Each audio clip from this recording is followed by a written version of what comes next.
Bom, agora quem também está acompanhando com a gente o depoimento é a nossa colunista Vera Magalhães. Vera, o que você achou até agora, Vera?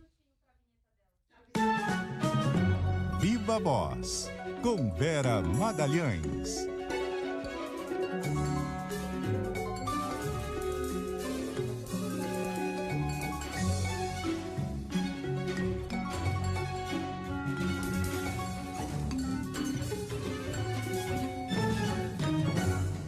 Então, Vera, tô meio destreinada aqui de estúdio. Agora Chamei você sim. antes da vinheta. No dia que você tá aí voltando ao estúdio, tem que ter vinheta, tem que ser em alto estilo. Bem-vindo de volta, Sardenberg. Vera, o que você achou até agora, Vera? Sardenberg, um depoimento muito tenso. O ex-secretário de imprensa, Fábio Weingarten, achou que ia bancar o esperto num lugar cheio de pessoas mais espertas e mais experientes que ele, né? Ele sempre teve essa tendência a se achar mais importante do que ele de fato era. Foi assim na sua passagem bastante estrepitosa pela SECOM da Presidência da República, em que ele queria dizer a ministros como eles deviam agir. Uma vez eu estava almoçando com um ministro em Brasília, ele chegou esbaforido, ele nem tinha sido nomeado ainda. Interrompeu o almoço, começou a falar com o ministro de costas para mim, dizendo que o ministro devia fazer e que ele precisava de um orçamento de três dígitos, querendo falar na casa do milhar ali, para fazer a comunicação do governo e já querendo derrubar o general Santos Cruz, que na época era o seu chefe. Então, este é o perfil do Fábio Weingarten. Ele achou que ia poder bancar o esperto e o malandro também na CPI, desdizendo tudo o que disse em entrevista à revista Veja. Veja só, na entrevista Veja o que ele falou, Sardenberg. Ele falou que ele negociou a vinda da vacina da Pfizer e que foi, de certa maneira, atrapalhado pelo ministro Eduardo Pazuello por ineficiência do Ministério da Saúde. Chegando na CPI já não era bem assim, ele não tinha ingerência sobre negociação de vacinas, ele tentou só ajudar por fora, não se referiu ao Pazuello, Bolsonaro não tinha assessoramento externo para tratar de coisas de vacina, algo que ele disse à Veja. Os senadores estão ficando muito irritados com essa postura, uma postura por vezes muito arrogante também, e a coisa desembocou. No intervalo, que foi marcado para tentar definir a nova estratégia, o que acontece? Quem adentra a sala da CPI é a deputada Carla Zambelli. A deputada Carla Zambelli, sempre conhecida também pela sua falta de oportunidade, entra e fala que os senadores estavam cometendo abuso de autoridade, que aquilo era um absurdo. O que ela fez acirrou ainda mais os ânimos. A gente está vendo agora eles bastante exaltados. O senador Renan Calheiros disse que vai requerer a fita da entrevista da Veja do Fábio Weingarten, que se ele tiver mentido pode ser preso e que se a revista tiver mentido vai ter de se retratar. A gente sabe, Sardenberg, que em CPIs anteriores em que se tentou requisitar material jornalístico ou em off ou mesmo em on, a jurisprudência costuma preservar o sigilo desse material jornalístico, mas eles estão fazendo isso para ver se pressionam o depoente para que ele dê um depoimento dentro daquilo que ele afirmou para Veja. O presidente da CPI, Omar Aziz, com a franqueza que lhe é peculiar, chegou a dizer: olha, o senhor só está aqui por causa da sua entrevista à Veja, senão a gente nem lembraria que o senhor existia. Aspa literal do presidente da CPI. Então a coisa está muito quente. Agora, Vera, a capa da revista Veja está lá escrito: houve incompetência. Está lá. Exatamente. E depois falou ainda em incompetência e acrescentou ineficiência. Então. Exatamente, Sardenberg. Vamos fazer o seguinte, vou interromper, Vera, um pouquinho só você para a gente retomar esse contato em melhores condições, porque no momento em que a Vera ia comentar, né, o que estava escrito na capa da Veja, a gente começou a ter aí um problema técnico e a gente quase não está conseguindo ouvir a voz da Vera, embora estejamos inclusive vendo a Vera na tela, mas a gente vai agora fazer um contato por outro meio para conseguir ter melhores condições e ouvir direitinho essa análise da Vera Magalhães a respeito da sessão de hoje na CPI da Covid-19. Hoje quem está prestando o depoimento é o Fábio Weingarten, ex-secretário de Comunicação do governo federal e tá, né, Sardenberg, bem diferente o tom que ele vem usando do tom que ele usou quando deu essa entrevista à revista Veja há apenas algumas semanas, né? E além disso, ele também falou que não fez, ele como secretário de comunicações, não fez nenhuma campanha negacionista. E já tem vários sites, vários participantes aí de Twitter mostrando tweets do Fábio Weingarten defendendo a cloroquina, o tratamento precoce, etc. Como é que é aquela história que a gente fala? Prints são para sempre? É verdade, a internet não esquece, né, Vera Magalhães? Exatamente, Cássio Sardenberg, espero que agora esteja melhor. Sim, o secretário Fábio Weingarten era o zero e vezeiro em fazer essas publicações. Inclusive, houve uma campanha da SECOM a favor da cloroquina, esses prints estão aparecendo. Ele apagou vários tweets, apagaram vários tweets também da conta da SECOM. Isso é um processo que está sendo feito por vários negacionistas do governo, de apagar postagens, apagar vídeos do YouTube, nas redes sociais, uma tentativa de limpar o terreno para que a CPI não recolha esse material. Mas além do print, que é eterno, basta a CPI requerer do YouTube, requerer das redes sociais o que foi apagado e ela vai obter. Então isso é uma coisa pueril, meio de quem não conhece o funcionamento e a possibilidade de requerimento de uma CPI. Então, é um secretário que, pela empáfia, vai se complicando, Sardenberg. Eu duvido que ele tivesse alguma importância na fila do pão da vacina, lá atrás. Ele certamente entrou ali de gaiato, tentou falar com a Pfizer e tal. Quando foi falar com a Veja, irritado por ter sido saído do governo, a verdade é essa, tentou maximizar a própria importância, sem se dar conta que estava contratando uma convocação para uma comissão parlamentar de inquérito. Chegando na CPI, resolveu colocar a própria importância no devido lugar. O que ele acabou fazendo, incriminando o presidente, porque se houve incompetência na compra de vacinas, e se ele está dizendo que o presidente tinha uma estrutura externa que o assessorava, externa inclusive às vezes ao próprio Ministério da Saúde, na questão das vacinas, ele está corroborando duas linhas de investigação da CPI. Então, é alguém que meteu os pés pelas mãos, continua metendo nesse depoimento e vai complicando a própria situação e a situação do Jair Bolsonaro também. E ele também disse que ele informou o presidente sobre o atraso. Portanto, o presidente sabia. Sabia. Claramente ele foi inquirido sobre várias declarações do Bolsonaro desastrosas em relação à vacina. Aquela do jacaré, que o governo dele não ia comprar vacina chinesa.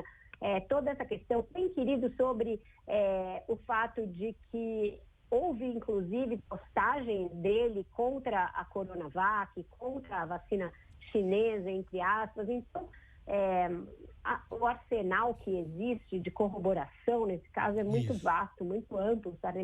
Não adianta ele ir lá e falar, olha, não é bem assim, eu não tinha ingerência nisso. Aí, uma hora ele vai falar, e por que o senhor ia opinar? Porque eu sou especialista em contratos internacionais, sou jurista. No minuto seguinte, absolutamente, ele disse que ele não entendeu o contrato e pediu a ajuda do Ives Gandra para traduzir o contrato. Quer dizer, é alguém que só no governo de Jair Bolsonaro pode ter assumido um cargo relevante como assumiu. Ele assumiu esse cargo se vendendo como alguém muito amigo de órgãos de imprensa. De fato, ele tinha uma presença ali em emissoras de TV por causa de um instituto que ele criou para concorrer com o Ibope, veja só, que nunca fez a tal concorrência, ficou vendendo terreno na lua nesse aspecto para várias emissoras.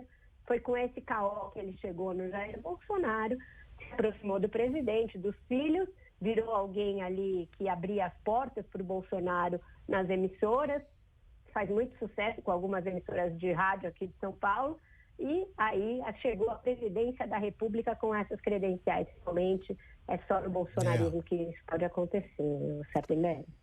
Vera, obrigado, Vera. Continuamos acompanhando e agora voltamos à CPI com a participação do senador Tasso Gereissati, do PSDB do Ceará. Vamos ouvir o senador Tasso Gereissati. Antes do Silvio Nogueira, vamos ouvir a Vera Magalhães. Vera. Olá, Sardenberg e Cássia de novo. Pois os governistas estão em pânico com a toada que adquiriu esse depoimento, Sardenberg. seja, mesmo com todas as esquivas que deu, as contradições em que entrou, tentativas de negar o que disse a revista Veja, Fábio Weingarten, na verdade, acabou confirmando que a Pfizer enviou uma carta ao governo brasileiro em 12 de setembro, que ficou sem resposta até o dia 8 de novembro, que só veio a ser respondida por ele próprio quando tomou conhecimento da existência da carta. Para os senadores, Sardenberg, isso é uma confissão e é uma prova, porque a carta foi entregue por ele à CPI, de que o governo se omitiu na compra de vacinas. Então, não é por outra razão, a não ser por essa, que o senador Marcos Rogério, um dos mais atuantes membros da tropa de choque governista na CPI, acabou de sugerir que o depoimento seja suspenso e só seja reconvocado caso se aprove a requisição das citas por parte da revista Veja. Então, veja, por mais que ele tenha negado uma parte do que disse a Veja, e inclusive quando inquirido o senador Humberto Costa a respeito de se ele mandou uma carta contestando o teor da entrevista dele para a revista, ele disse que ainda não. Na verdade, o Fábio Weingarten acabou confirmando aquilo que para a CPI é o mais importante, o fato de que a Pfizer procurou o governo brasileiro para vender vacina em setembro e ninguém se dignou a responder, nem o presidente, nem o vice Mourão. Vários gabinetes receberam a mesma carta, ninguém respondeu e que ele, uma pessoa que não tinha nada a ver com aquilo, é que teria respondido. Uma outra faceta bem interessante da inquisição do senador Humberto Costa foi que ele confrontou o ex-secretário da SECOM com o teor negacionista, teor sem comprovação científica de várias das comunicações feitas pelo perfil que antes o Fábio Weingarten tinha dito que tinha orgulho de ter criado, o perfil da SECOM nas redes sociais. E quando questionado sobre propagandas que mandavam as pessoas trabalharem, que diziam que era quase ínfima a possibilidade de alguém morrer de Covid-19 se não fosse velho, dizendo para grávida e criança tomar cloroquina, ele falou, olha, isso aí calhou, veja só, Sardenberg, de ser justo no mês que eu não estava. Se expôs de responsabilidade pela autoria daquelas campanhas. Quer dizer, o cara diz que tem orgulho de ter criado aquele perfil, se diz um especialista em comunicação governamental, diz até que tinha ali ingerência na compra de vacina, mas na hora de responder pelo que a sua pasta criou de conteúdo desinformativo e negacionista no curso de uma pandemia, ainda é com ele. Ele não estava naquele mês e passou batido por ele nem sabe do teor dessas propagandas, Sardenberg. Agora, Vera, eu fiquei curiosa com uma coisa, né? Tá se discutindo aí a possibilidade de uma reconvocação do Fábio Weingarten. Se isso de fato acontecer, o que ele já disse até aqui não é descartado, né? Não é descartado e vai ser, na verdade, submetido a uma espécie de autoacariação entre o depoimento anterior e o atual. Porque, veja, ele tem a obrigação de falar a verdade como testemunha numa CPI. Ele não está ali a passeio. Então, se uma vez ser convocado, depois de, eventualmente, a CPI obter o áudio da sua entrevista, e aí ficar evidente que ele mentiu no depoimento atual, a chance aí sim dele sair preso de um novo depoimento aumenta muitíssimo. Ainda mais porque a indisposição com ele é generalizada, chega inclusive aos governistas, agora ele está sendo inquirido pelo senador Ciro Nogueira, os governistas irritadíssimos com a atrapalhação que esse dileto bolsonarista causou para o governo. Até aqui é um problema muito sério. Essa carta compromete o governo seriamente, mostra aí uma total desídia no tratamento de uma oferta de uma farmacêutica renomada, internacional, a primeira cuja vacina tinha obtido uma certificação do FDA, a agência norte-americana. Então é muito sério. Mesmo ele tentando se esquivar, ele acabou por fornecer elementos contra o governo para a CPI. E se tiver mentido, se tiver entrado em contradição, corre o risco de levar uma voz de prisão da CPI quando reconvocado. Sardenberg e Cássio. E embora ele tenha dito que naquele mês de março de 20 que ele estava justamente doente, a verdade é que há comunicações da SECOM de meses adiante, até outubro, falando do tratamento precoce e do uso da cloroquina, sobretudo, inclusive para tratamento de crianças, gestantes e adolescentes, que fazem parte do grupo de risco, e foram aqueles tweets que depois acabaram sendo apagados. Mas claramente está escrito lá, SECOM, VC, e fala exatamente do tratamento precoce. Tem alguém aqui querendo entrar em cena, Sardenberg. Vem aqui, Apolo. O meu cachorro está quase pulando no meu colo aqui. Desculpa, é isso mesmo, exatamente, Sardenberg. Até o final da permanência dele, e não foram poucas, às vezes, olha ele aqui, em que... Coisa fofa. Aqui, ó. Não foram poucas as vezes em que ele, em resposta a jornalistas, a formadores de opinião, etc., ele desancava, dava respostas políticas usando o perfil da SECOM, dava respostas políticas usando o seu próprio perfil, sugeriu a anunciantes que boicotassem veículos que eram contra o governo, que eram críticos ao governo.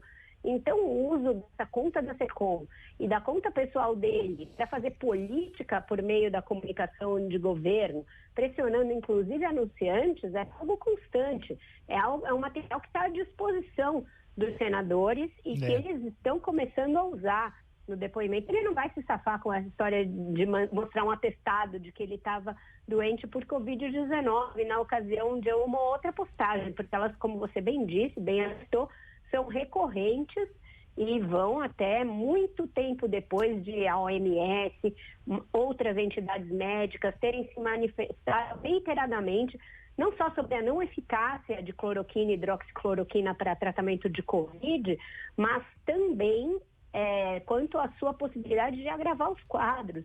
E tem uma postagem, que eu até pus no meu Twitter agora, as pessoas podem olhar depois, deles comemorando o novo protocolo do Ministério da Saúde, aquele protocolo que o Taishi não quis assinar, que o Mandetta não quis assinar e que recomendava justamente o tal kit Covid para casos leves e iniciais da doença. Isso. Vera Magalhães, obrigado, Vera.